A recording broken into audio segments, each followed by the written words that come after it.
Actuellement, on est en train de négocier au niveau européen le prochain cadre financier pluriannuel. Qu'est-ce que c'est? Tout simplement, c'est le budget de l'Union européenne, l'argent qui iront sur les territoires, qui pourront être mobilisés par les villes et régions sur les 7 prochaines années. 7 ans, c'est long et donc il faut se donner les bons objectifs. Mais face aux objectifs de transition énergétique, transition technologique, de remboursement de la dette, de défense, il faut choisir ses priorités, mais surtout mettre les recettes en rapport avec les dépenses qu'on veut livrer. Aujourd'hui, il y a une inquiétude réelle qu'a donnée la position du Comité européen des régions qui regroupe les villes et régions de l'ensemble des 27 pays de l'Union européenne, c'est que les moyens ne sont pas au rendez-vous. Et qu'il n'est pas tout à fait clair que tous les objectifs fixés, notamment en matière de transition environnementale, pourront être atteints puisqu'on n'y met pas forcément les moyens qu'on devrait y mettre. Donc il y a une inquiétude, il y a des débats, on n'a pas encore débouché, il est prévu d'arriver à terme de la négociation budgétaire au mois de décembre.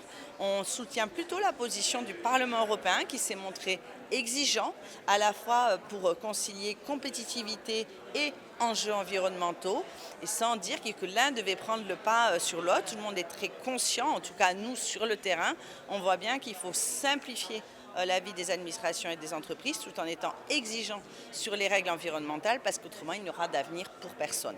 Mais ce débat, il est important. En tant que Française, j'aimerais que la France puisse être exemplaire aussi dans la manière de l'adresser, puisse être plus volontariste sur la question notamment des ressources propres, c'est-à-dire permettre à l'Union européenne de se doter de ses propres ressources.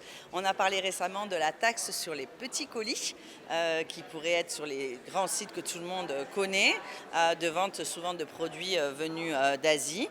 C'est une idée de ressources propres, mais il y a beaucoup d'autres idées qui sont proposées par le Parlement européen, étudiées par le Comité européen des régions. Je pense qu'il faudrait l'audace d'y aller vraiment, parce que c'est ça qui garantira l'autonomie financière et qui permettra notamment à ceux qui sont les détracteurs de l'Europe et qui n'analysent que l'intérêt de l'Europe que par la solde je donne tant, je récupère tant, qui est très très loin des enjeux européens, d'avoir les arguments qui tombent de fait.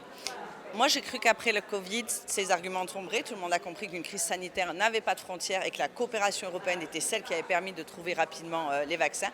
Malheureusement, ces épisodes sont vite oubliés pour ceux qui ont les arguments faciles et qui, malgré ce qui se passe en Grande-Bretagne, les échecs du Brexit sur le plan économique, continuent à professer la fin de l'Europe ici.